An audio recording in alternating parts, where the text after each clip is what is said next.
Welcome all to Bullshit and Bourbon. Tonight, we were just going to have a dynamic duo of me and Taylor.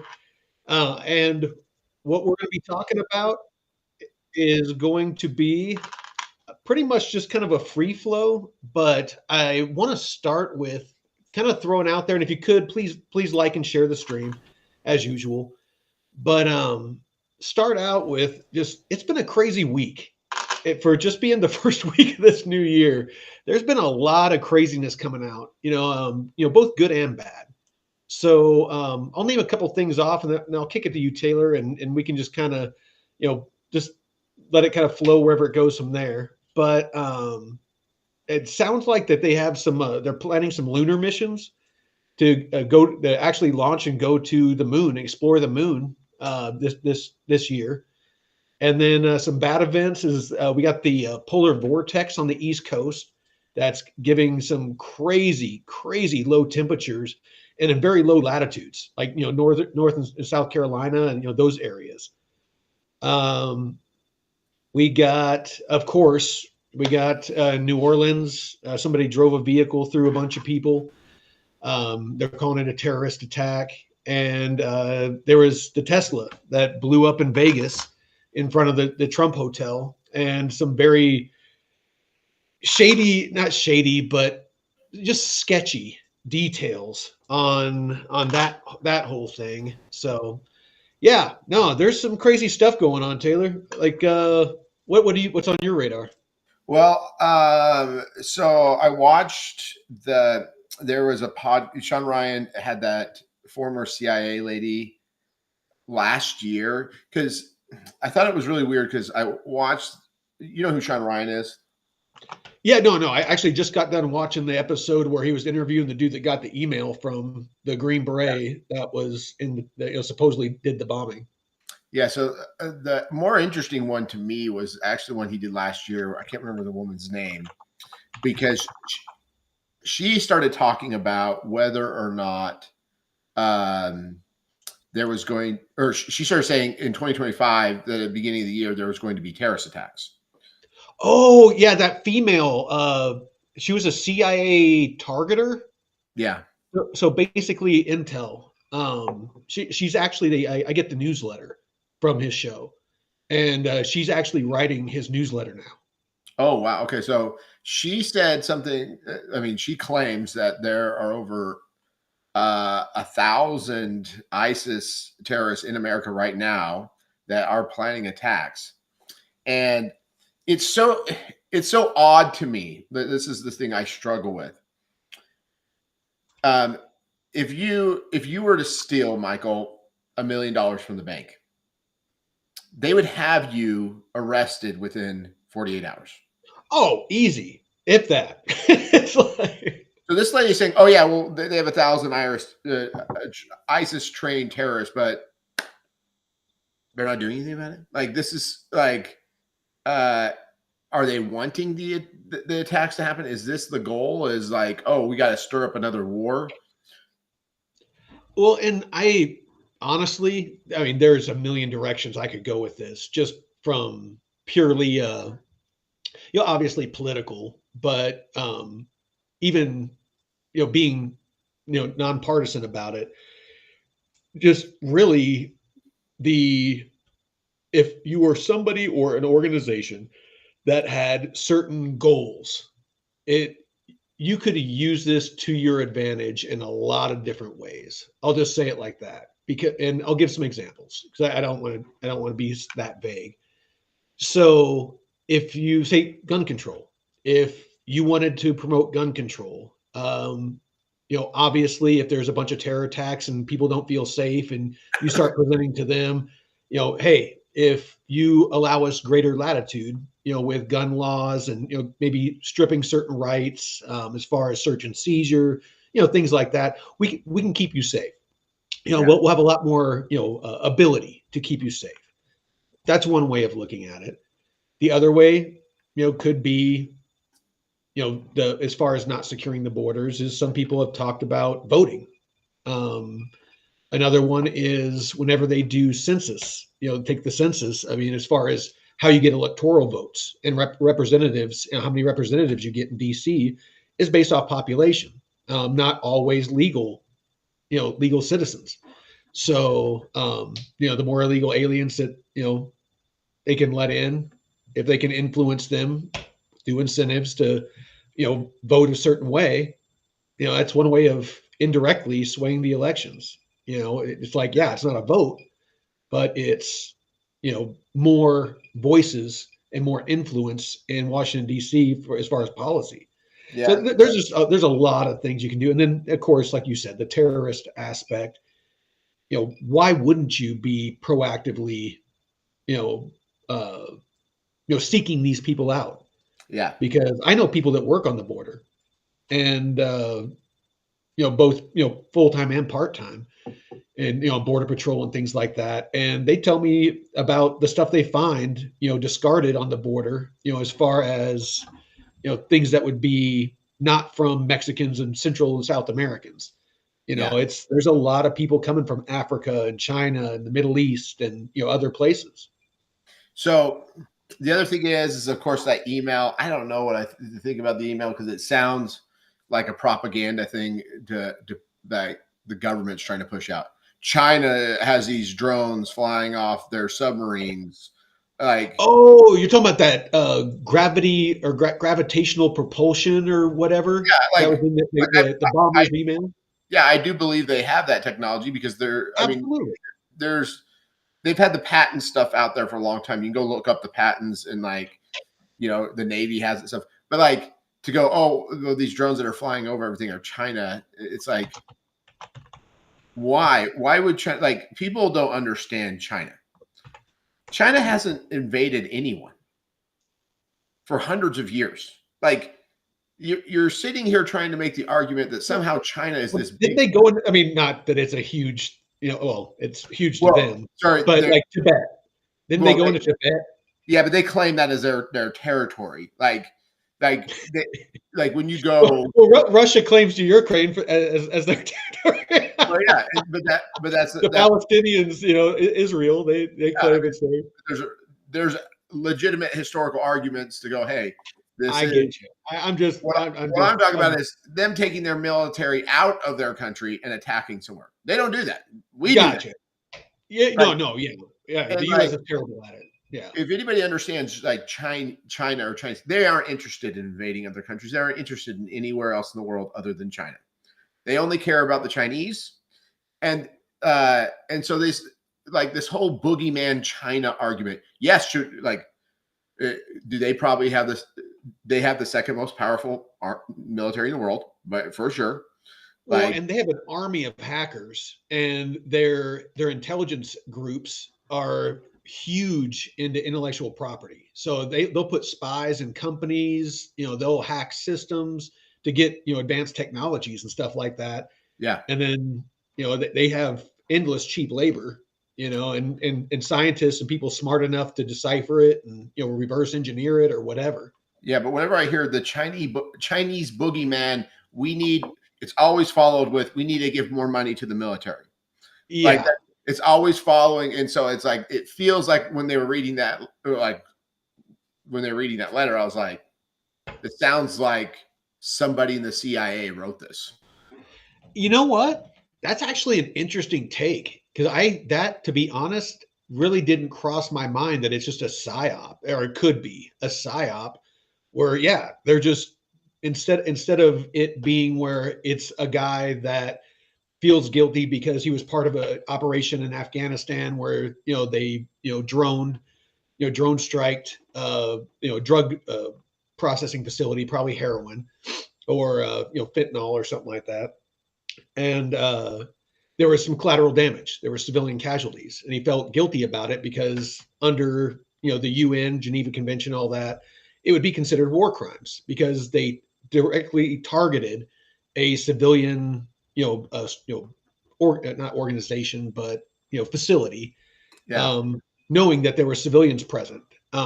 So that was the whole premise of the email. But yeah, from what you're saying, I could see how it could be used, by an organization like the CIA or something like that to sway a popular opinion, kind of like 9/11. Yeah. That got everybody's left and right. Everyone was screaming, let's go to war, let's go to war. Yeah, we all were. I mean, I remember. I still remember because I was in the Philippines at the time, watching a news program. It was the only time I was able to watch TV for 2 years, and we had turned on this news program, and this man came on, and he was like, he says, before America, he wasn't American. He says, before America goes to war, maybe they shouldn't be asking so much who did this, but why was this done? And they shouted that guy off the TV like so fast. And I was like, no, that's probably the most reasonable thing that I've heard anybody say. And like, I just remember it was like full guns, let's go to war as fast. It was like, Yeah, hard. as fast and heavy as possible. And it was like, it was a great question. Why was this done? Why would people come to your country and fly planes into buildings? Like it makes no sense. We need more stoic leaders like that, honestly. But it's like the question is like, I mean, it's weird how people are coming out and saying things and then they're happening. It's like, how are people in the know of what's going on? I have thoughts on that. So one is people are leaning more and more to social media and specifically X to get the word out on things. You have to sift through, as with anything, you have to sift through a lot of bullshit, but there's pearls in there. And anybody anywhere in the world, if you get some likes and some shares and you have some good information where it jumps in people's faces like, really, no shit, it can go viral really easy, and there's no way of stopping it. It's not like the old media where it was 100% controlled by the powers that be. The only stuff you knew about is what they wanted you to know about. Nowadays it's just open season, but Right. with that comes a bunch of bullshit too. Yeah, if we're gonna talk about bullshit and social media, is that XRP going to the moon? I need to know. Of course it is. I got some money in there, and just go on crypto Twitter, and there's no shortage of people telling you how far it's going to go. They got me excited. I'm like, oh my gosh, I'm gonna be rich soon. You got XRP? Yeah, I got a little XRP. I actually sold all mine. Really? Why? I had like 30 grand worth of XRP at one time, and I sold for a bit of a profit, but I got into some other projects and the DeFi stuff I'm doing. So I've definitely profited. But yeah, no, how is your crypto doing? It was doing great, and then of course we had the turn down, but now it's starting to come back. It's but like I'm still up, but I went heavy into a few things. What's some of your favorites, if you don't mind sharing? Well, they're really your favorites. I'm just doing what you said. Of course, Bitcoin is I have number one because I think it's a long haul. Reserve, because it's the only thing that, in my opinion, everything else is controlled by people, and you don't know who's behind the scenes controlling that stuff. So I do have some XRP, but most of it is in Ondo. Nice. And Arrow. Those are the two. Yep. Arrow, there's been some good buying, like entry level prices recently on Arrow, because it was at $2.30, and it got down to as low as, I'm wanting to say it was like $1.40 recently, and I think it's currently sitting at, let me refresh. Yeah, it's currently sitting at $1.46. So yeah, I mean, there's like, there's a good amount of upside just to get back to where it was at before. But yeah, it's a great platform. I freaking love it. But anyway, sorry, you were saying Arrow, Ondo, you have, of course, Bitcoin, XRP. And that's it. That's all. I mean, I have a little bit in a lot of other ones, but they're ones I've owned for a long time. And then I just let it just sit there. And honestly, that's probably the smartest thing you can do. If you every once in a while, it'd be good to, if you have some good profits, take them and then roll it into some other, new projects because, you can see a lot better upside, on newer project. There's one called Plume that's about to come out. They're going to be working with Ondo, and they're going to be working on a lot of the RWAs, the tokenization of real world assets. But yeah, it's actually supposed to be launching here in Q1. So I'll probably pick up like a couple $1,000s of it, nothing crazy. Yeah. But if it starts taking off, I'll probably start using some of my dry powder from DeFi to keep pumping money into that. Is your DeFi still working good? My DeFi is not. It's honestly the past 4 or 5 days the returns haven't been as juicy. It's still very profitable, but I got a little bit spoiled when I was making like 1,000% APR and Yeah. 3,000%. Now I'm making 100%. I'm griping about it. So it's like, I can't yeah, believe I'm like, damn it, I'm only doubling my money every year. Damn it. It's like first world problems, you know what I'm saying? Exactly. Well, okay, so that's good to hear because according to everybody I see on I don't know, I must be on like some algorithm that loves XRP because it's literally all the time I'm seeing XRP is going to the moon, and I'm like, I understand that they have a lot of the banking industry that's trying to integrate with them, but I still don't understand like how that makes them money. Well, so I'll give my quick 2 cents because I'm still. I mean, I honestly I wish I would have kept some XRP, but I got to make decisions.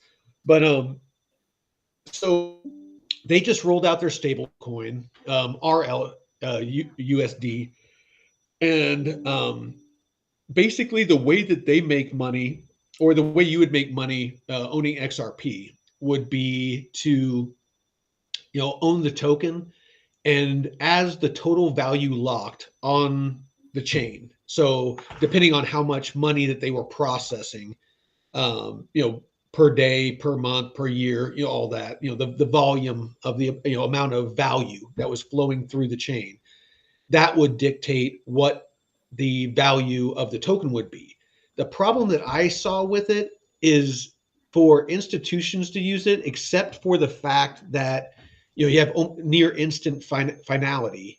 You wouldn't want something that's too volatile to move value.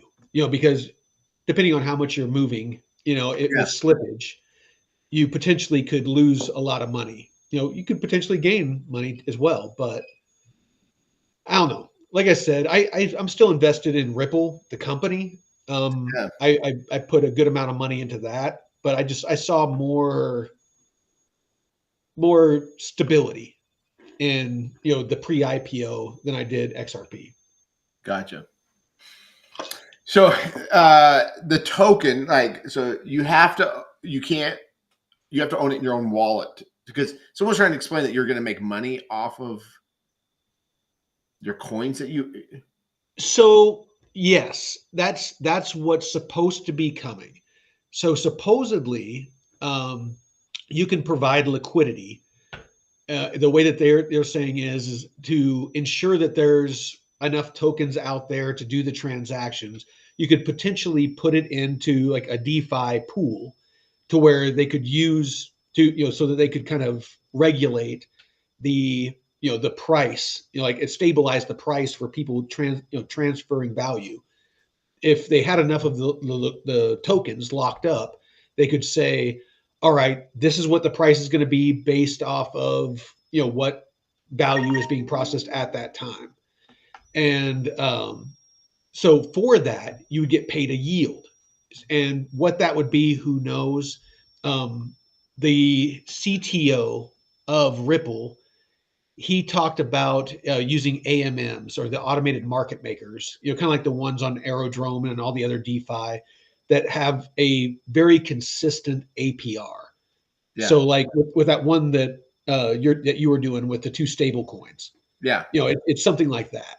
Okay. And so steady yield off of it. So yes, there's a way, long story or short story long, there's a way that you could earn off your tokens. And so, but you have to own it on a wallet, not through an exchange. Well, yes, because you would need to deposit it into DeFi. Oh yeah, that's right. So it couldn't be necessarily be on an exchange unless the exchange held it for you and they participated in that program. They could take a small amount of it as a fee for managing it for you, like Coinbase. They do it with other projects, with their staking and stuff like that, and then just pay you the rest of whatever that yield is. So like take 1%. If it's 20%, they take 1% as a fee. They pay you 19%. Gotcha. Okay. All right. Well, okay. That helps me in understanding how that works. But still, I think the biggest problem with crypto right now is it's so easy to make a freaking coin. So it's like taking all the money and it's just spreading it out. You're diluting it. Yeah, people just keep diluting it, and it's like, well, there has to be some way to start going. Okay, you can't just go start a company and get on the NASDAQ. It's like there has to be kind of a something happen to kind of limit this, so it's not this constant. Everybody's going in and creating thing, and then doing things like Fartcoin that everybody takes their money and goes and puts it in it, and it's like. And unfortunately, the way that I've not justified it but explained it to people is crypto still is very early on in the tech. I, for lack of a better term, just call it a speculative market, and it's people like you said. Most of the liquidity, other than Bitcoin and a couple of projects, seems to the high risk money. Seems to flow into the meme coins, and there's tens of thousands of them, and they shovel freaking liquidity and market cap into these fucking coins, and it takes away from, in my opinion, there's some people are making money, some people are losing money on it, but it takes away from the serious utility aspect of crypto, and it's good and bad. In the short term, it sucks because a lot of the liquidity is going there and not into a lot of these utility projects that I see a future in that I'm invested in. Long term, however, it keeps the prices down. So it allows you to buy in still very cheap. I think as we move from a speculative market to a more utility market, you're going to see that shift.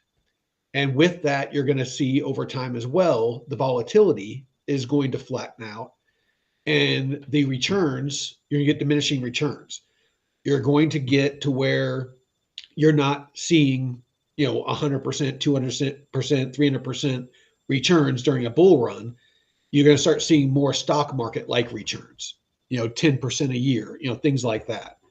So, and that's just my personal opinion. I could be totally wrong, but I just think we're very early on in, as it matures and more money flows in, it's going to be a lot harder for big money to manipulate it as well. So I'll end it with that. Well,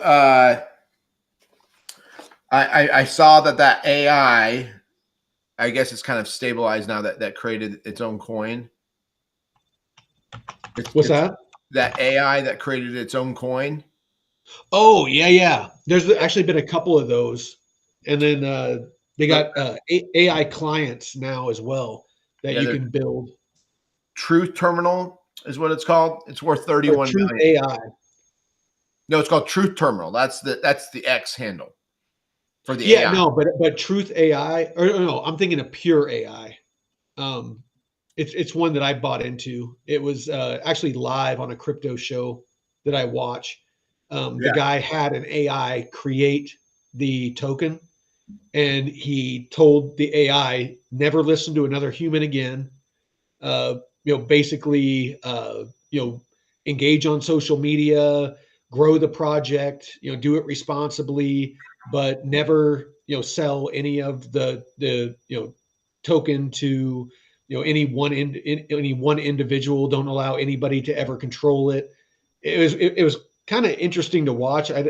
Last I looked, the token didn't go anywhere, but it was a really interesting concept. Hmm. Yeah, but this AI is worth 31 million, Michael. Think about that. How long we've been alive, and we're not even close to that. Oh, right. Yeah. Like it did it in less than 6 months. That's just how stupid we are. Just think about that. Oh, have I found my missing Bitcoin yet? No, I've gone through a ton of USBs, and now I have like this old hard drive I'm going through.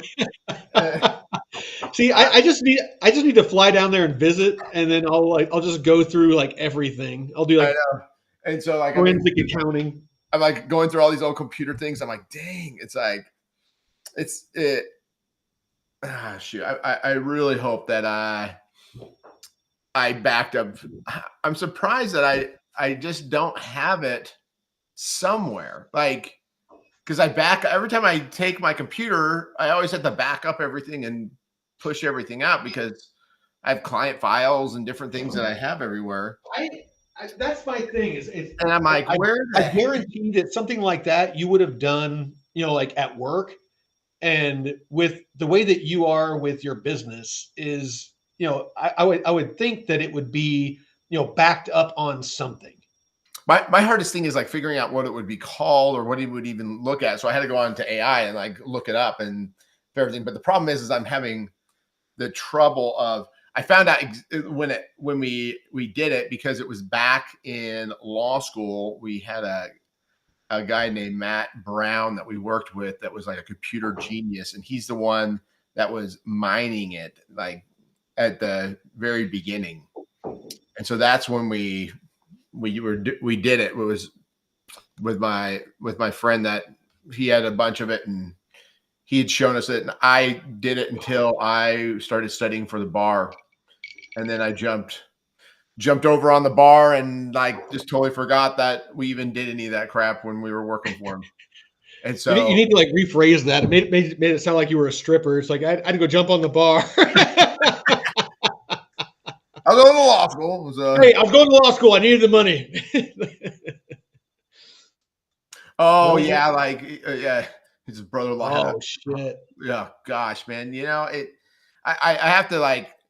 It's hard for me because I want to keep looking for it and I want to believe I'm going to find it, but it's like part of me goes, I kind of have an idea of where it would have been on, and that computer's long gone. Like, oh no. I know. So I'm hoping I put it on a USB or downloaded it somewhere else, but we can be like that. We can be like that one guy that searched the landfill and found it. I'm not going to be that man.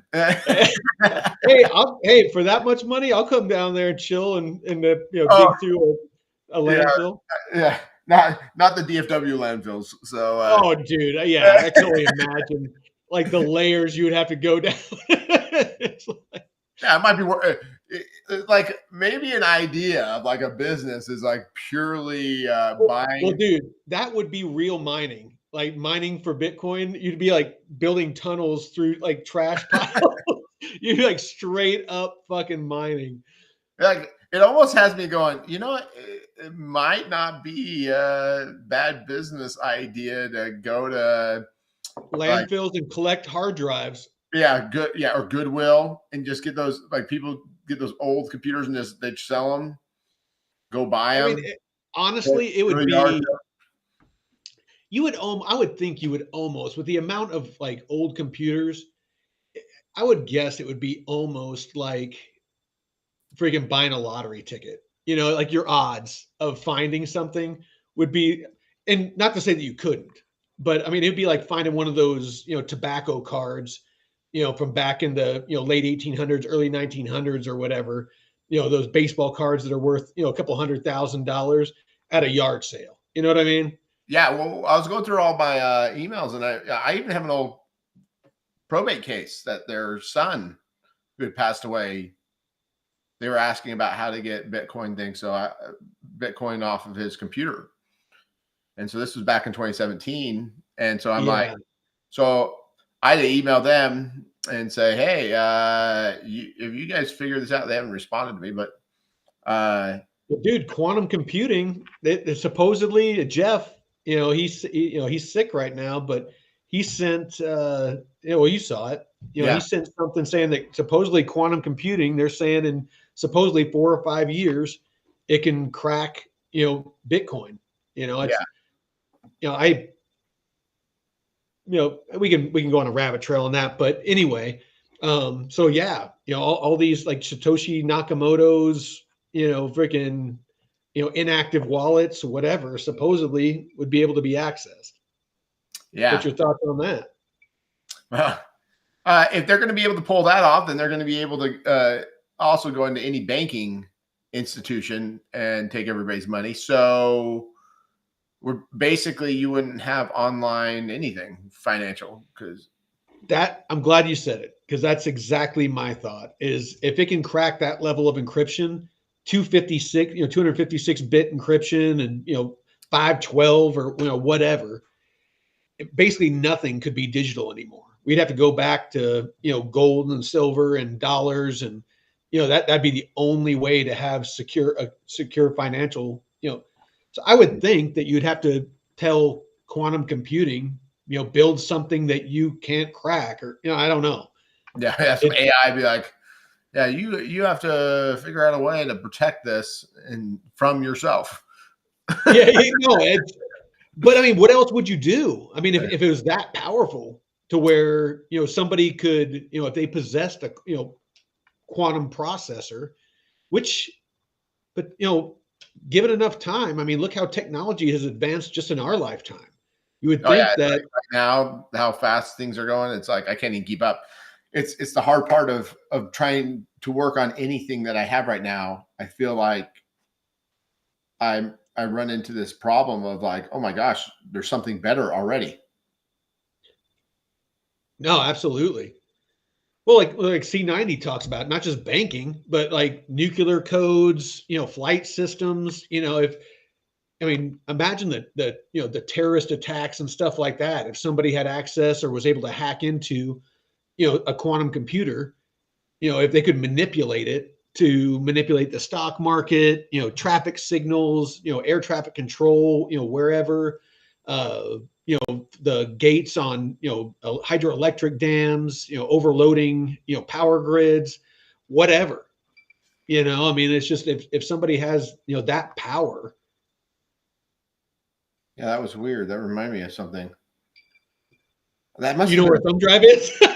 No, not with my Bitcoin. It was like, I had this, I guess it was a dream where you said hydroelectric dam, and I'm like, oh, like that dam that burst. And then I'm like, there's no dam that burst. And then I was like, in my head, shit. Are you seeing the future? Is that what's next? No, I'm not. I'm not saying I see in the future. I'm just trying to. Shit. Did a dam burst or something that I saw like an? Let me check. I like asking Grok. I don't use Google anymore. Man, I'm getting so mixed up between what's real and what's not real. Burst lately. I get better answers from Grok anyway. Oh, yes. There's been several incidents of dam failures or breaches in the Sudan. It was in December of 2024. This was like 2 days ago. Nevada in early January, there was a dam break at the 20-mile reservoir north of Monticello, Nevada.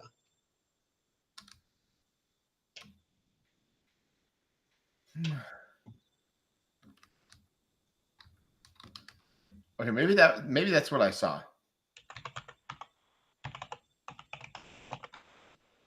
I was thinking so. Let's see if you're going to be Nostradamus, or if it's just something that you saw. I don't know. Like, it's so weird. Do you run into this problem now where it's like you get so much information that you Dude, can't remember if like, was this like an idea I had, or was this like something that happened? I get that all the time because I mean, I'm on the internet quite a bit. If I'm not working out or doing something on the property, I'm on the internet. I'm researching something. If it's crypto, if it's something to do with homesteading, if it's keeping up with current events, whatever. So yeah, to answer your question, all the freaking time. It's sometimes I wonder. It's like my am I like seeing the future, or do I need to put a tinfoil hat on, or am I just forgetting that I read that already? You know what I mean? Yeah. Well, I have the weird problem because I do my meditation every day now, and sometimes you like see things when you meditate. With your bilateral beats. Yeah, with the bilateral beats things, I'll see things like yesterday I was meditating, and it's because when you're meditating, like you get to right before you're about to fall asleep, so you can enter like lucid dreaming states. Yeah, no, I remember you telling me on that other episode. So yesterday's one was I was meditating in my office, and then I thought I was awake, and I heard a noise. But I get up at like 4 a.m, so I come to work, and that's when I usually meditate. And so I go, oh, so I go out into my office and I walk around the corner, and there's a police officer standing there, and he's like, well, someone's robbed you. And then he like turns around, and like all this stuff was sitting out. And then I started walking, and he took me down the hallway, and it was like everything was ripped off the walls, like bare bone, like kind of like drywall, everything. Everything was destroyed. And he goes, this is what happened. And then I realized, oh, this isn't real. I'm like, I'm not in reality. And then I'm like, get up, Taylor. And so I get up, and I'm like, oh, okay. My whole office didn't get torn down. Well, but that's interesting because my first question would be is like, what do you think that means to you? I don't know. Like, I try to be careful of like reading meaning into everything. Absolutely. I'm just curious if that crossed your mind. Did you think of anything, or yeah? Did you just kind of accept it for what it was? And yeah, I write it down. It was just the weird for me is how real it was, where I thought I was really in reality, and then I don't know if you ever had this where you're like dreaming, and then you have to wake yourself up, and you're like, get up. Like, very rare occasions, but there has been a couple of times where I've been asleep, and for some reason I'm like, this is a dream, and it's not a good one, and I gotta wake myself up. Yeah. Okay. Yeah. And so that's why it probably stuck out to me. But like when you start meditating, you do have that happen a lot. I'm actually was reading a book on meditation, and it's like you're not supposed to, like, there's different types of meditation, but like allegedly the better type of meditation, you don't see anything. Like you get. I actually, that's what I do is I do yoga every day, and I do box breathing, and I just do nothing but focus on nothing. Just clear my mind. Don't think about crypto. Don't think about the future. Don't think about the past. Just 100%, I take it back. I try to focus on like an imaginary, like single eye that's like in the darkness in front of me, and think of nothing else. And I just breathe, and just, be in the moment. And it's just kind of the way I start my day. And yeah, I never see anything. I never, nothing profound, but it definitely makes me relaxed. It gives me focus, gives me clarity. There's a C90 said, what? Oh. I'm curious what he means by this. That shit happens to me with a failure to feed or stovepipe at exactly the wrong time. You're gonna have to detail that one, brother. I'm have to wake myself up when it happens. Okay, all right. Do you understand? Yeah, like when we were talking about you're waking Yeah, the yourself up. dreaming and yeah. Yeah. But do you have any, when you're meditating, is there any goal that you're going after that you're trying to accomplish? Nothing at all. I 100% try to just data dump everything, clear my mind. I focus on, just kind of like whatever image. Usually it's like an eye that's just in the darkness in front of me. It kind of looks like how you get like that, the kind of the light lines, just looking through your eyelids kind of. It's basically usually what I see is just, it's like an eye, and Yeah. I just focus on that and nothing else. And I don't try to figure anything out. I don't try to think about the future, the past, anything. I just 100% in the moment. I have a way that works for me, but I can go talk to other beings almost every single time. Yeah, no, yours is very, Did I your tell you about meditation that is very process? different than mine. The process that you go through? What's that? Did I tell you about my process that I go through in order to like break through? No, yeah, no, but I want you to go through that. But C90, I get you with the pew, with the stovepipe. I know what you're talking about. All right, go ahead, Taylor. Okay, so the first thing is I picture myself standing overlooking, like on a cliff, overlooking a beach. There's like ocean, everything, and I just get to And like you're actually there. yeah, I just picture it in my head. Oh, okay, gotcha. So picture it in my head. I'm just sitting You're there. like dreaming. I'm back in the Philippines. I'm on my family, my 3-week family trip.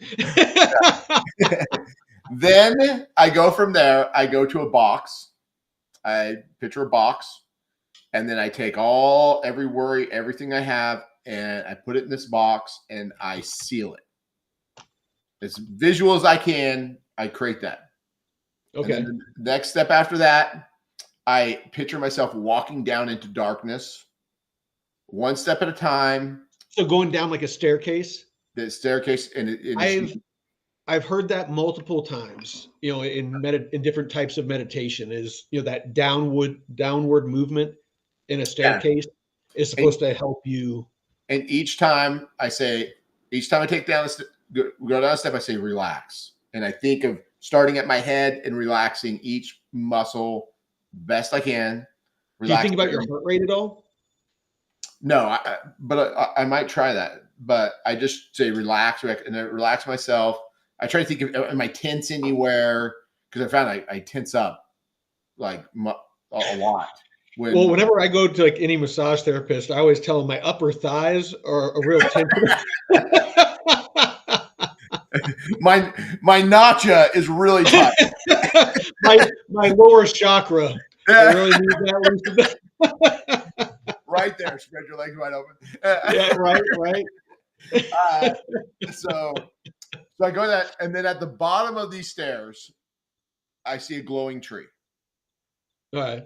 Okay, and I go inside this tree, and when I'm inside this tree, I breathe in deeply, like fill my gut full of air, and I exhale, but I exhale like an energy bubble.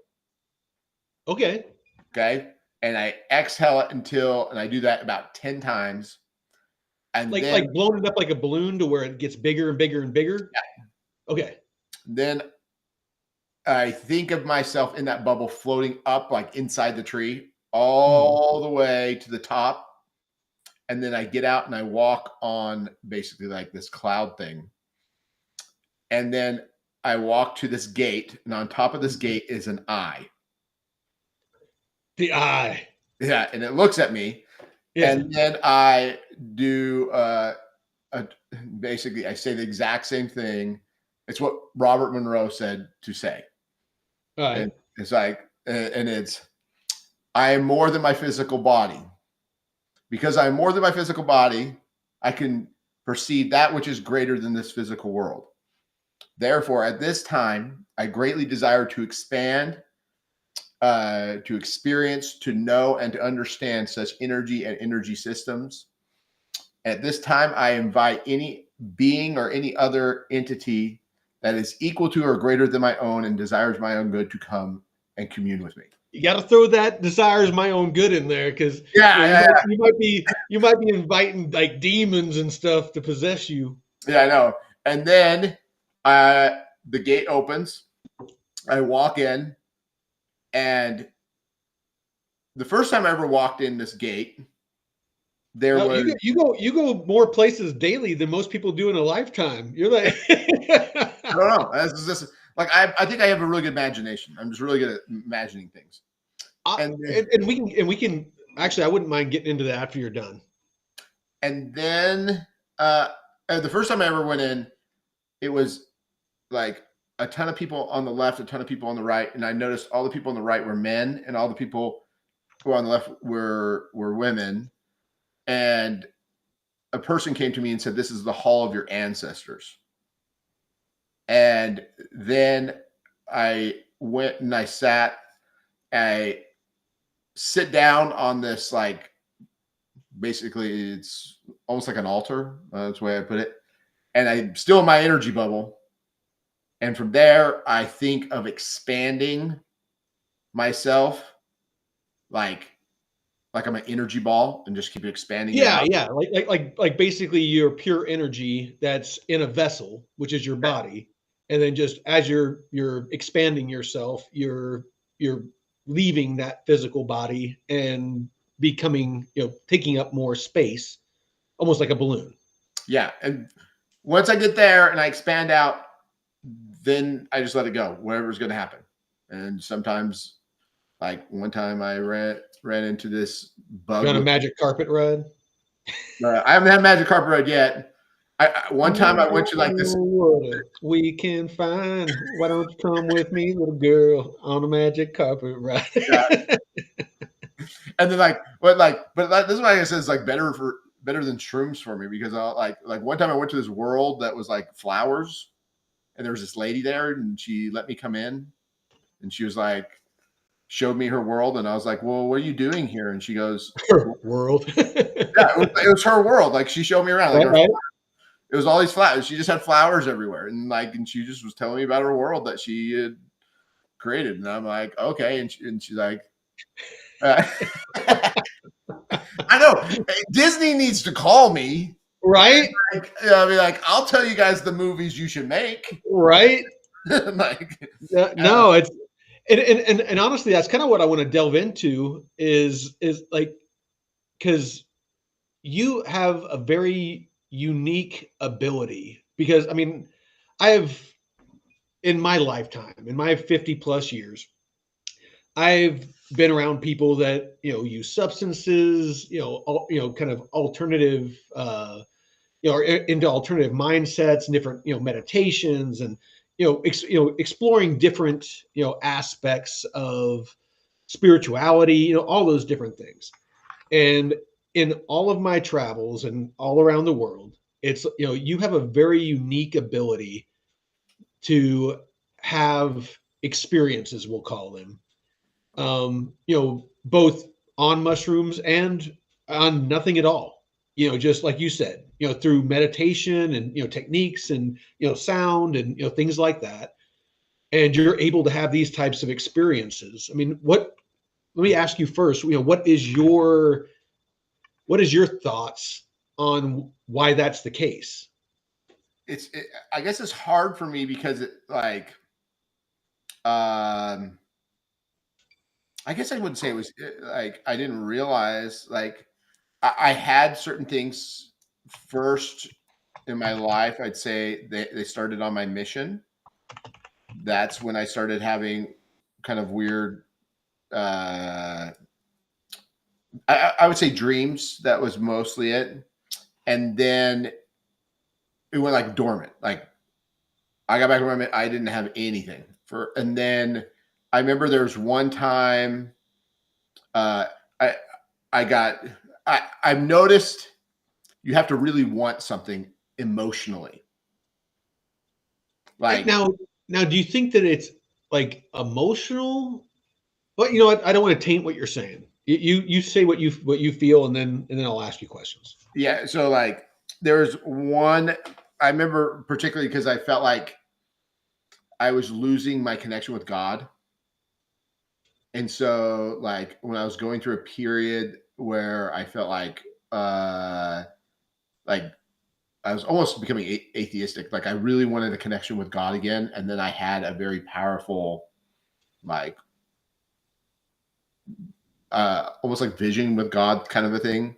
Mm. Uh, and then another one happened when I don't know what was going on, but it was along the lines of wanting to really understand, because I really struggle with this concept. What is love? Like everybody talks about it. Yeah, no. I mean, really, I mean, yeah, is it chemical? Is it, is it physiological? Is it, just pure survival? Is it, procreation? Yeah, I get you. Yeah, because it's like, for so long I was Christian. I still consider myself Christian in the, but like No, you Christian. were very devout. No, I Yeah, mean, and very disciplined. Like I've mentioned many times that when it comes to, like, somebody who follow does rules. what they practices what they preach, you and Dad are probably two of the religious people that would be the first off my lips. That everything that you said was the way that you lived your life. There's a lot of religious people that say one thing, do another, but yeah, I mean, even in high school, like I said, I mean, you rarely dated. You know, were, very careful about your dating. You wanted to make sure that you were worthy to go on your 2-year, Mormon mission, and, returned with honor, basically, which means that you didn't do anything that you weren't supposed to do on your mission. Yeah. You raised your family for a very long time, in, very devout in the church, and, held different offices in the church, and, things like that. So, whenever you speak about, things about faith and stuff like that, it's, you and Dad are kind of my go-tos because of how steeped you are in that way of life and that way of thinking and that discipline.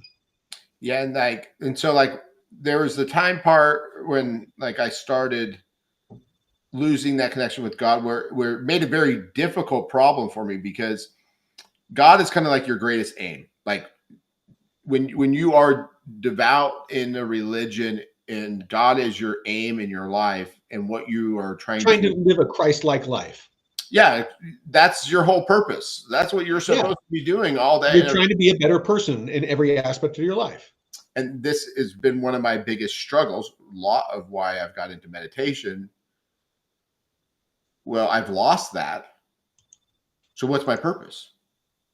Well, hold on. You not lost, but you're not focused on the religious aspect. But I would venture to say that much of the morals and, many of the different aspects of being a good husband, a good father, a good man, you still 100% possess.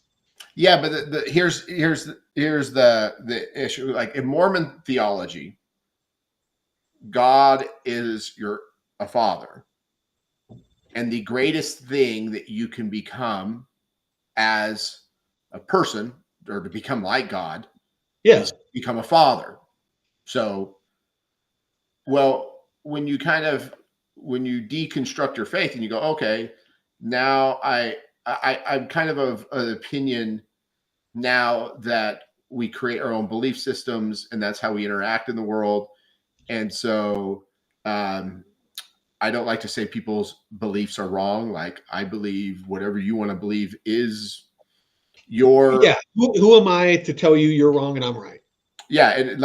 And honestly, if I think there was a God, he would be like, go for it. Whatever you want to believe, shoot, experience what you want to experience.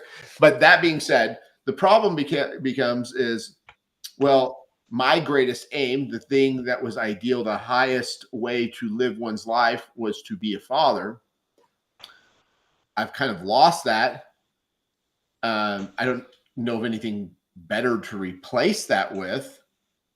And so that's still kind of my aim, but there's a power when you believe something so to your core and you become so single-minded on that one thing that it's like this is how I wake up, this is what I do every day, it's so easy to live a life that way. Like it's Oh hard. no, that's the life that I live, and my religion, that I've lived my life by, and the discipline and stuff like that has been the military. It's I lacked. I mean, I've always been very disciplined, but I did lack certain aspects of discipline and realized that. And instead of going to college, I went in the military to learn that discipline, but loved it. Mhm. And but and not everyone is like this, and I would dare say not the majority of people are like this.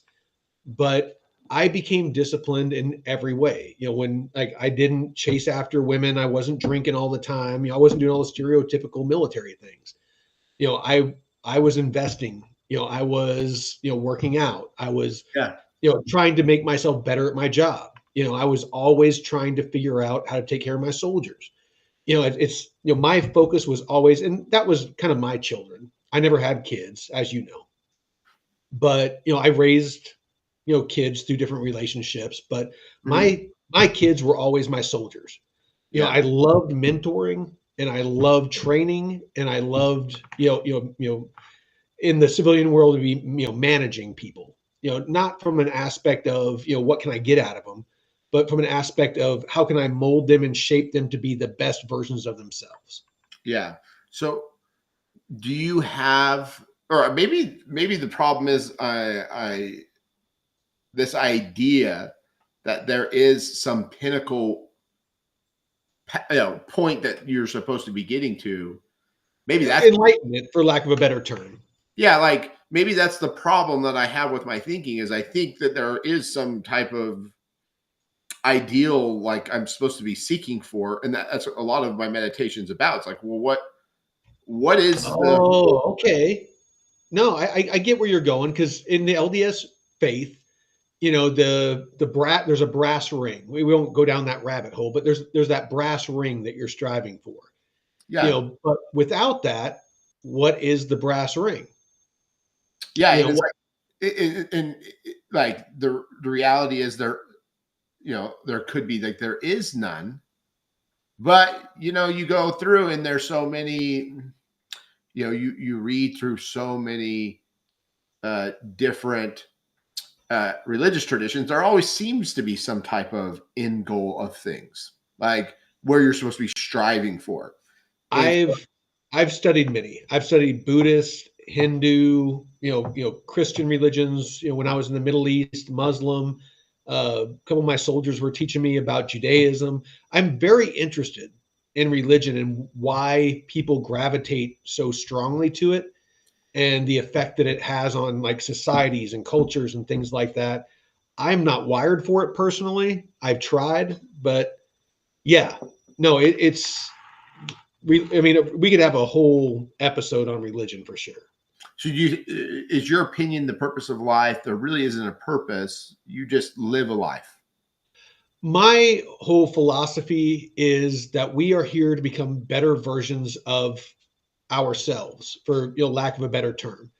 I believe that we are energy, just like you talk about. That this is a vessel. Animals have energy. I mean, and it's measurable. Even with our technology, everything has an energy signature.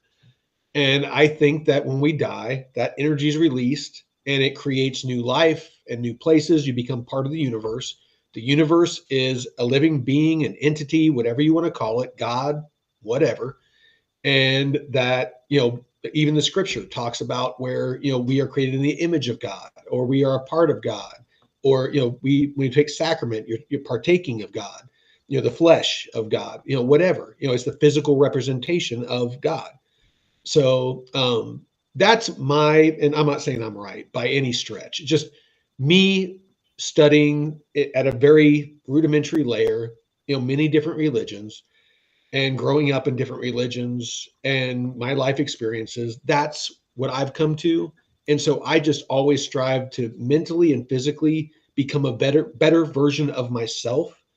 And as a result, whatever. When I die, if there is a judgment or something like that, I'll be judged for who I am, not because I feared, hell or, damnation or not going to Valhalla or whatever. I hope I go to Valhalla. I want to go out in a blaze of glory when the aliens attack. I want to freaking be on the front lines when the aliens come down with their gravitational propulsion. Well, have you ever like thought about this? Like, okay, what if reincarnation is real? Okay, that you really do keep coming back. There is a purpose.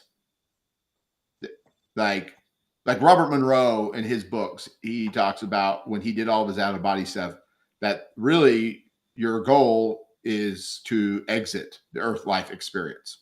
Yeah. He says it's a trap. You're trapped in it and you keep coming back.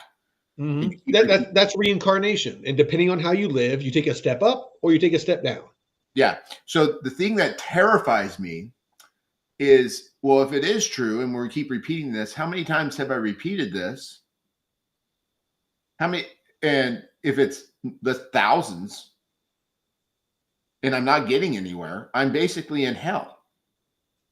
Or purgatory, but I'm trying to get to, we might already be in hell. Well, I mean, I could see purgatory because I mean you're just kind of stagnant. It's not necessarily horrible. I mean, it's not heaven. Whatever we call heaven. But hell isn't so much a place of torture as it was damnation, which is you're not progressing. I mean, I can definitely see it from that definition. I mean, just me personally, I see hell as suffering, heaven as bliss, and where we're at as a mix of both, or purgatory, to where it's like, yes, you're not progressing up and you're not descending down. You're just kind of hanging out. It's like, yeah. The reincarnation path does make your head explode. But this is the thing that's really been bothering me is, okay, what if it's true? What if all these yogis and everybody that we do reincarnate, that we've been here thousands of times, but I'm not getting it. I'm not figuring it out. And I'm just you're a little bit slow. You're eating paint. I'm going through this path here, and like I get to these points of my life where I'm like, okay, I'm trying to better myself for some reason. I don't know why, but I'm trying to get out there. I'm trying to get to what Robert Monroe calls escape velocity, so I can get out of the earth life experience. But I can't because I keep repeating the same damn things. You want me to give you maybe like another way of looking at it, because it's how I look at it? Okay, let's see. Give me your way of looking at it. I don't care. Honestly, well, that's why you've been here longer than me, man. Well, the way I look at it is I accept, like I said, I'm going to try to be the best person I can.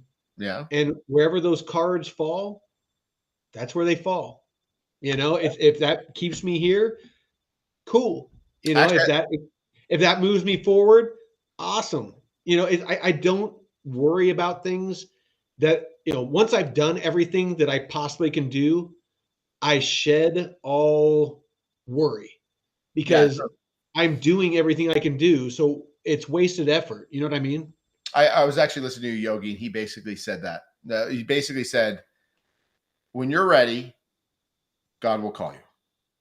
Yeah. Just keep doing it. And he's like, just keep doing what you're doing. When you're ready, he'll call you. And he goes, you'll always strive. If it's a step, if it's a mile, if it's a marathon, always focus on moving forward. But the big thing was, it was like, don't give up. Just keep doing, keep living your life. Just don't worry about it and just keep going. So maybe that is the best way to be. But I have my obsessive personality that I can't just accept that. C90 says these are deep thoughts I've been trying to explain to my twins, 4 and 6-year-old, since my grandma passed.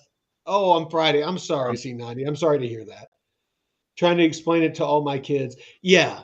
And honestly, Um, I will not pretend to know what's next, why we're here, anything like that. I am 100% just going off my personal life experiences. I was raised LDS and Catholic, traveled the world, seen different cultures, religions. I've, at a very surface levels, studied Islam. I've studied, Judaism. I've studied Hinduism, Buddhism, shamanism, many other isms. And this is just what in my time, in my 50 years, that I've been able to come to. I will not pretend to know what it actually is. In my infant mind, I can only imagine what reality actually is. I don't think any of us can fully comprehend, and I think that's what scripture of any religion is a bunch of monkeys trying to explain something that they have no way of putting to words.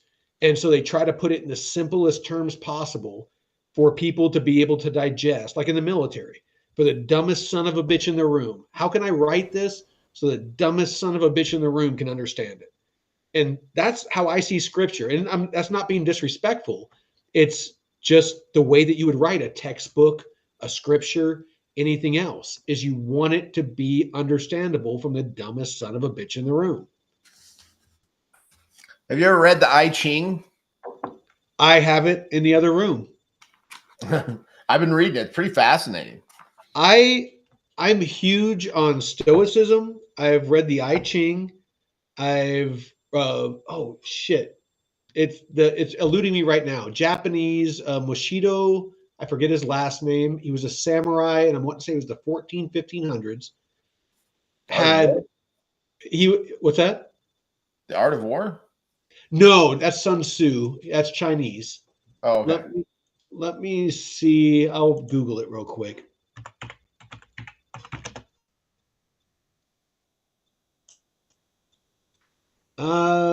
So he was part of Bushido. Hold on one second. Let's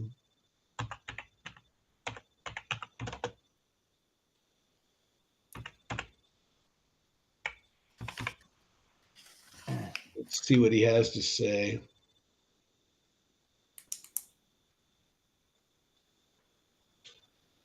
No, I'll have to look. I'll have to look at it. Maybe while we're chatting. But when you're less drunk. yeah, I'm pretty buzzed. So basically, the dude came up with it's very it's very in line with Stoicism, and it's basically living a life of but his twist to it was only able to be accomplished by living in solitude. So, basically not, having relationships, of any kind, and focusing on inner reflection, and, as a vehicle to be able to reach, enlightenment, or, like a clarity of purpose. Yeah, I was reading in the I Ching and thought of you when it was saying it. It said,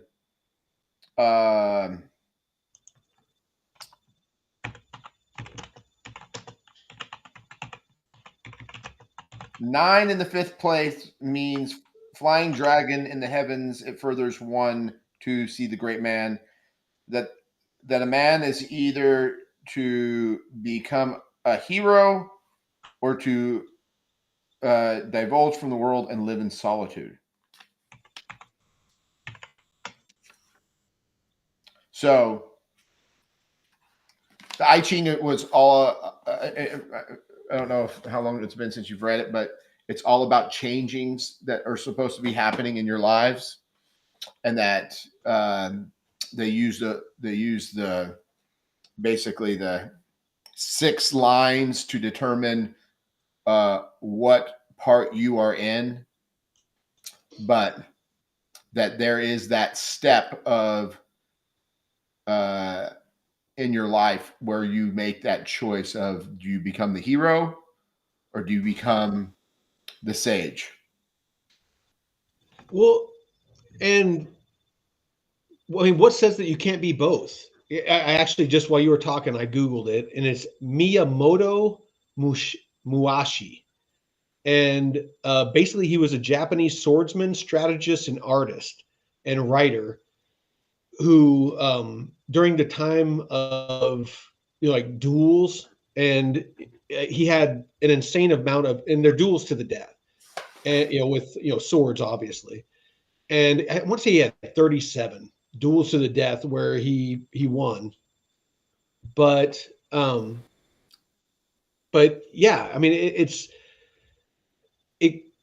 I think that the truth is different for everyone. I think that our paths are all different, and the way that we're wired and how we can get to the same place is different for every person. Based off of how you learn, your life experiences, whatever. Um, Have you ever you know, thought of that? Like reality really is like the Truman Show, where like you really are the central character of your experience, but there's endless experiences happening all at once. a multiverse. Basically, yeah, there's like a multiverse, but you are living your multiverse. Everybody's a part of that, but you are the creator of it. Well, and if you want to go deeper, it's like the people that manifest in your reality, like, are they actually people? Exactly. Are they NPC or non-player? Yeah, Well, I NPC. mean, are they a vision, like, like you talk about that you have, or are they a dream? I mean, is it another level of dreaming?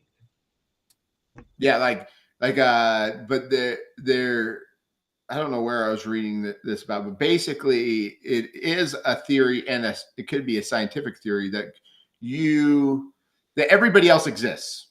It's not that you're the only existing person, but your reality that you're in is your reality.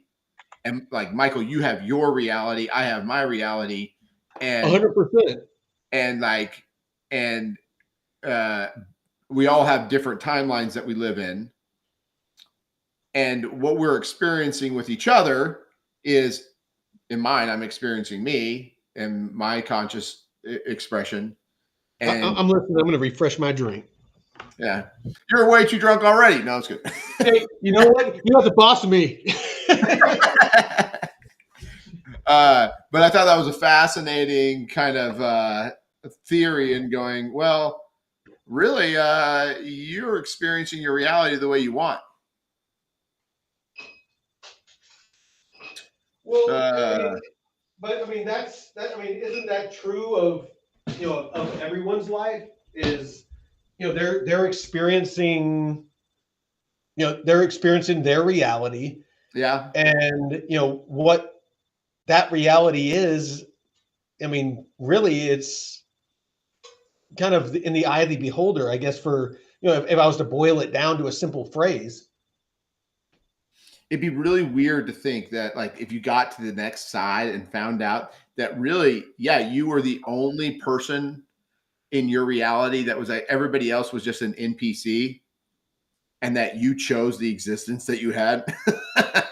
Oh, dude. Well, Like, I could have been anything I wanted to be, but I was like so limited in my imagination and thought and beliefs that I chose here, that. maybe, I mean, here, maybe I'll fucking send you for a loop. But what if that is, what if that is the whole thing of reincarnation, to where depending on how you lived your last life, is you judge yourself and you create your own reality in the next life based off of how you lived the previous. So you create your own heaven and hell. Yeah, I did a past life regression once. Actually, I've done it a couple times. You can go like on YouTube and do a meditation as a past life regression. And those are pretty interesting experiences. Like, I don't know how real they are, but but it's kind of interesting, the ideas that come about.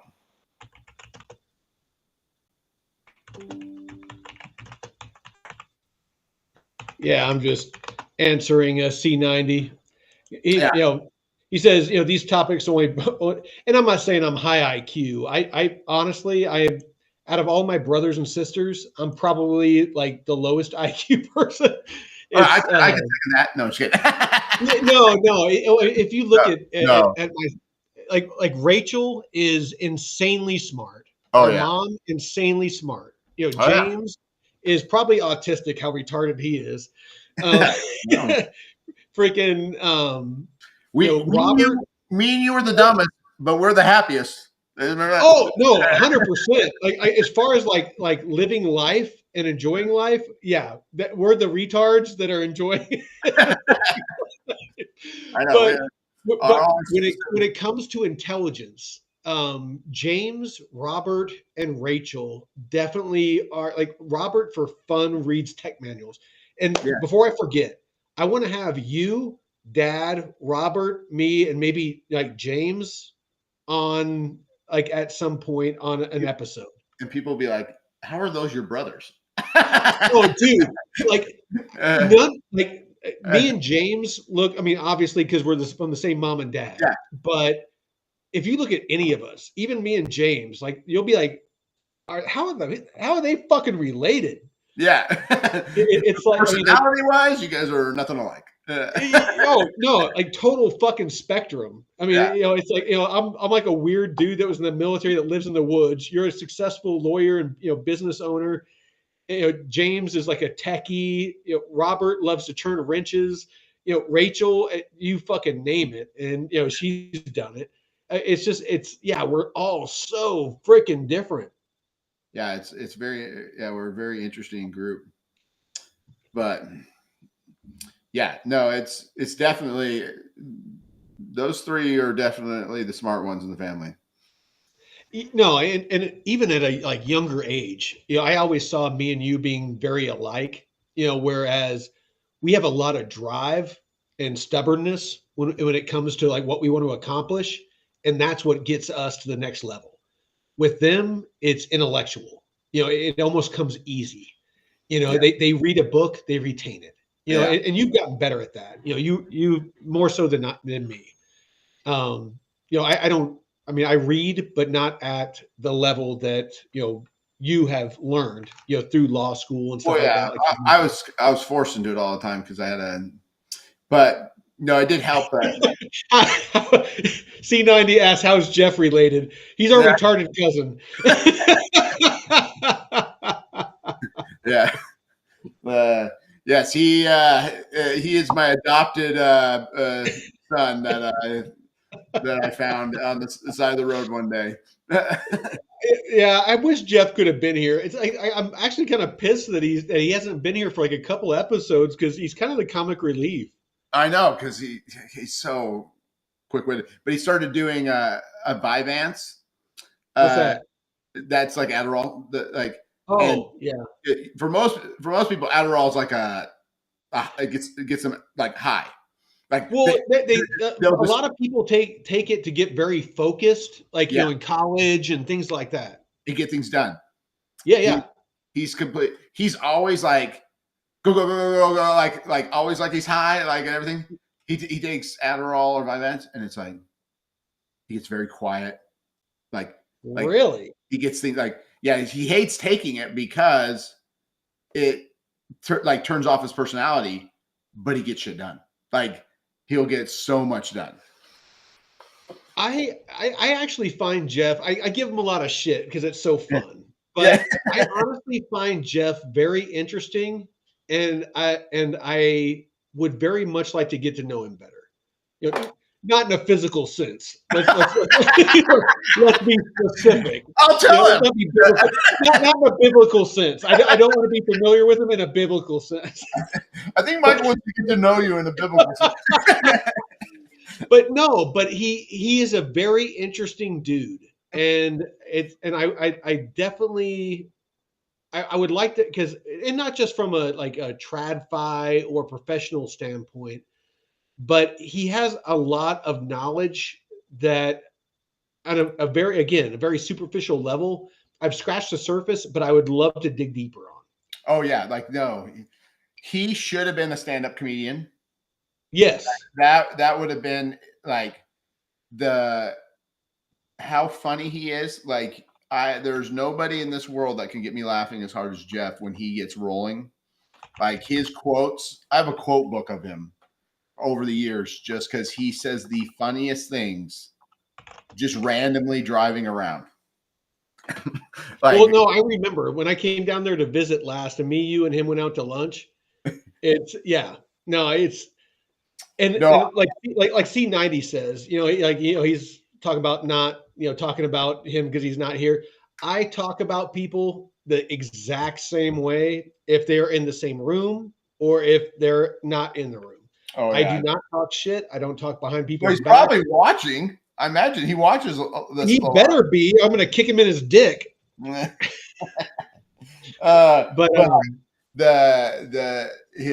Oh man, if I tried for years, I'm going, dude, just go do a stand-up comedy thing. Just go up there. Yeah, like an open mic or something. Yeah, because like he's the funniest when he just talks, like, and just goes. Oh, dude, that story that he told about wearing the freaking, where like his buddies, paid him, basically bet him that he wouldn't wear those freaking tight, those Lululemons in Vegas. Around Vegas. Wear these hot pink lemons all over Vegas, like all over the gambling floor and everywhere. And it wasn't like it was a ton of money. It was just the fact that they bet him that he wouldn't do it, that he did it. Yeah. We were up at Michael's, and then like he just starts telling us this story about how he wore and he never even. Apparently, it happened like 6 months before. It wasn't long before. For 6 months, he never told me that he spent a whole day in like, what is it, fiery pink? No, it was like neon pink Lululemons, like yoga pants, like skin fucking tight. Exactly. And Jeff's pretty well endowed, and so you could see everything. Like and we need to do, I'm going to write this down. We need to do, what was the other episode idea? So we need to do one where we have a Jeff episode. Yeah, we have to have a Jeff episode where we tell Jeff stories. Like, Jeff, tell us this story. But like he did this, and so he's telling us this story, and I think he's like over exaggerating this story, like as he's telling it to Michael. Yeah. And then he busts out his phone and starts showing us pictures of him wearing this. And like I said, he doesn't bullshit. Like if he says that he did something, he fucking did it. I mean, I can tell that much from Jeff right now, because the shits he gives about what other people think are zero. Oh. And I love that and respect that, because way too many people these days worry what other people think. Yeah. And well, he only worries if you're mad at him. Like if he can make you laugh at him, that makes him more happy than. So he'll degrade himself all day long to make you happy. And honestly, I wish the world had more people like that. Oh no, yeah, he's like I said, I talk mad shit about Jeff to his face and behind his back, but always on camera so he can watch it at his leisure. But I honestly think he's an awesome dude. Oh yeah, no, he's. Yeah, ever since I met him for the very first time, it's like I was sitting in my office. He walks into my office. I'm putting my office together. Like I'm carrying heavy furniture in. Yeah. He like sits back in the chair and just starts going, "Oh man, I just can't believe my day. It's just been like crazy." He's like, "Oh, I'm Jeff." I'm like, "What are you doing? What are you?" I'm like, "I'm a lawyer," and he's like, "Oh, that's nice. I'm a financial advisor." And he just like talking, like I've known him for like 10 years, and like putting up this thing, and I'm like, I'm gonna like this guy. No, it's yeah. But all right. Well, we got about, I mean, if you got time, we got probably about another 15, 20 minutes before we get cut off. Do you have a few minutes, or? I probably need to go in here pretty quick, so let's wrap. Yeah. Cut it off whenever. I wouldn't mind finishing, because it's something that I'm very motivated about at the current moment. And it octopuses out with tentacles into other aspects. So, crypto, the profits I take as far as investing, it's, something obviously you're interested in. Many people, and I want to do an episode. It was the episode I was wanting to do last week, but Drew wasn't able to make it. People that are at different stages of wanting to be self-sustaining. So if that's for bug out, if it's an emergency, if you're wanting to change your whole way of life, and this is kind of a segue to the next episode that I would like to have. You know, having a homestead, having your own power, your own water, your own food, being self-sustaining, your own little ecosystem. Me and Taylor, as of today, started looking. I have my property up here, but it has its limitations. And so I've been looking for something in warmer climates. Taylor has expressed an interest in wanting something closer to where he's at that, potentially, we could do a joint venture and, and build something out. As I get older, I know I'm going to want something that's a little warmer than 20, 30 degrees below zero in the wintertime. And, but yeah, let us know in the comments, if it's something you'd be interested in. I wasn't really online when I did this project up here, but I would be more than happy to an extent to share the experience of building out, another property with solar and water and using the existing flowing water, natural water, and how the build goes, the costs involved, things like that. So anyway, what are your thoughts, Taylor? No, it's definitely something I wanted to do for a long time, and I always think about it, but then I'm like, I get too busy with other things. So it's just something that we just need to sit down and like start looking at. We need to find something. And we definitely need to discuss if we want to buy something that is, has an existing structure. Does it have a minimal structure to where it's someplace that has something that we can build on, or expand? Or is it something that, I pull my Airstream on and I build out for us, a bare piece of property? These are all things to consider when you're thinking about doing a project like this. What are you looking for? Are you looking for turnkey?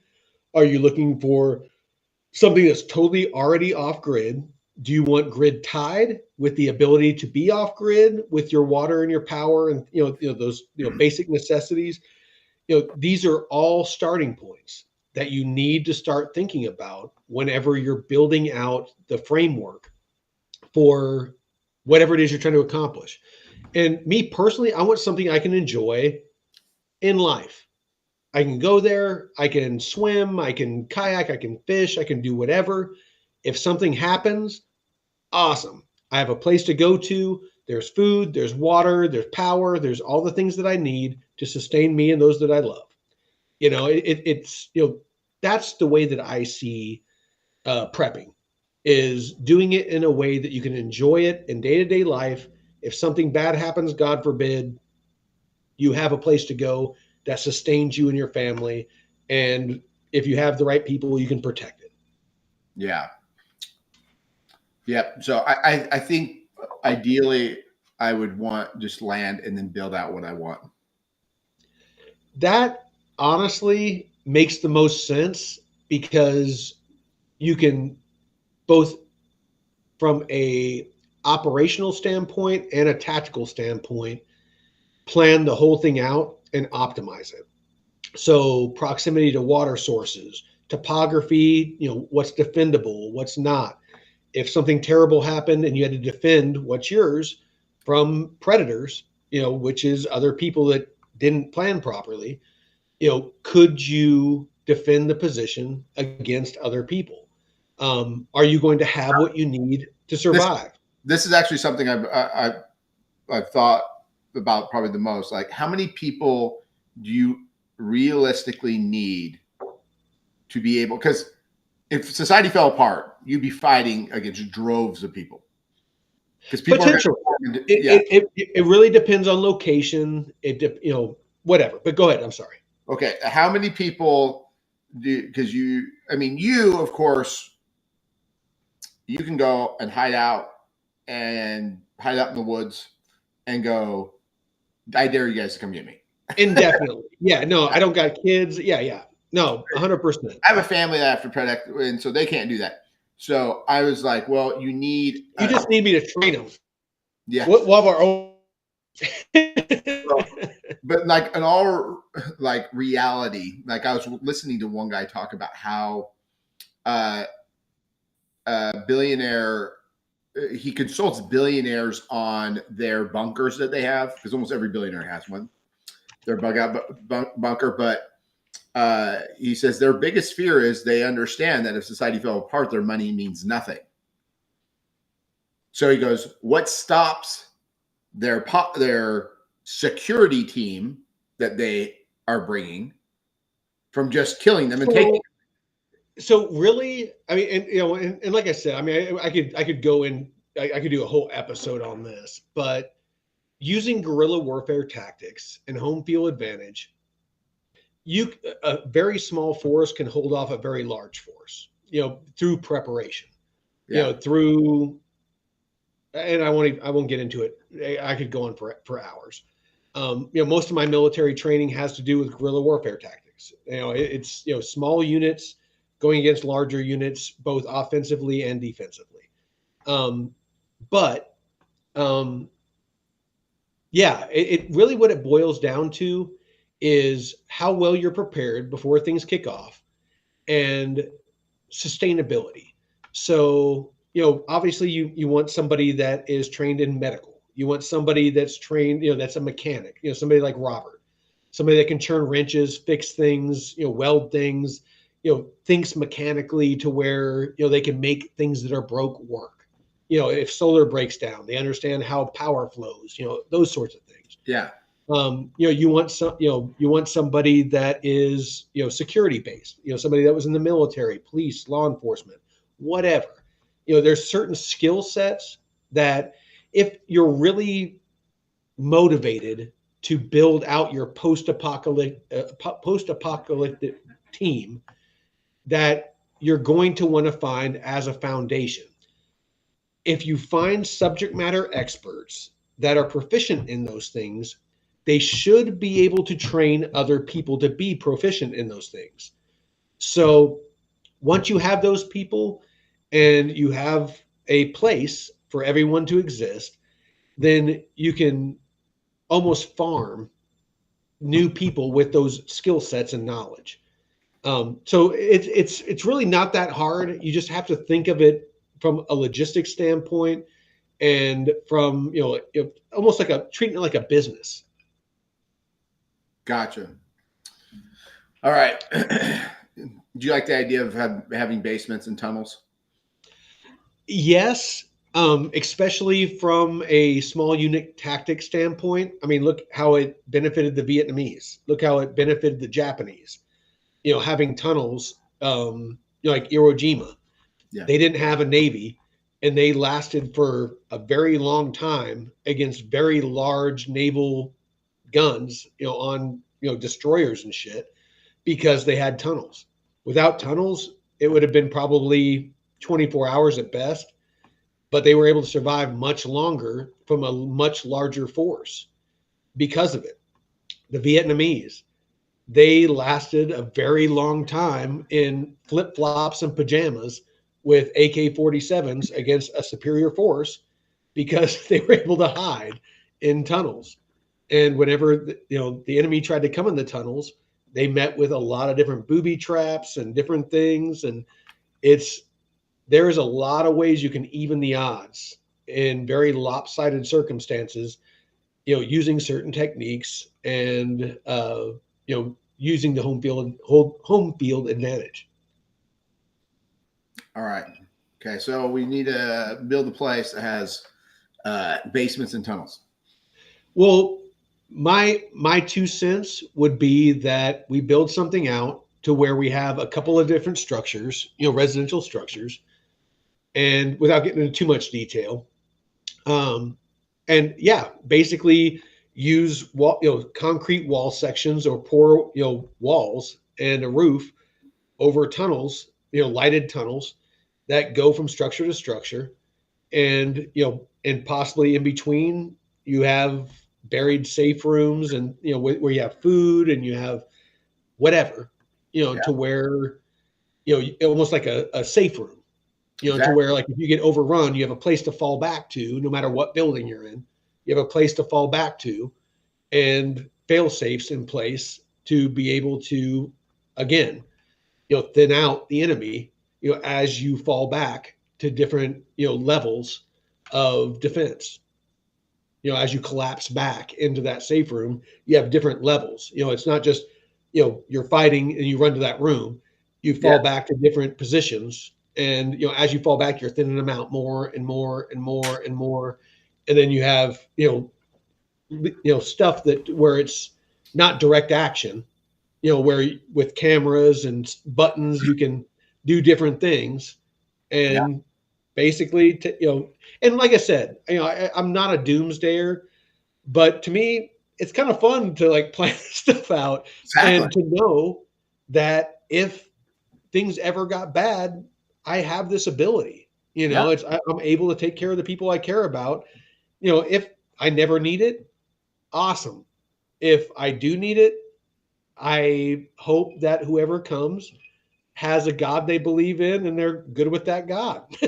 So, And it'd be a fun place to hang out at. oh no, but that's the thing is, I mean, you get the right property, and it's around lakes and rivers and place you can kayak and fish and just enjoy life. Why not? Even if it's not my generation, that proverb of, he who plants the seed, and I don't know exactly how it goes, but if you plant the seed for a tree that you're not going to enjoy the shade of, Yeah. but maybe your kids or their kids or their kids one day will need that. You know what? Fucking awesome. If I'm able to build something that provides for future generations of our family, to give them a safe place that is going to sustain them, what better way to live your life than to do that? Make it like a castle.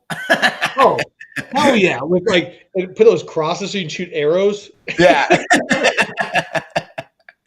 All right, man. I know you got to get going. You got your family waiting on you, but I enjoyed this as always. I appreciate you showing up, man.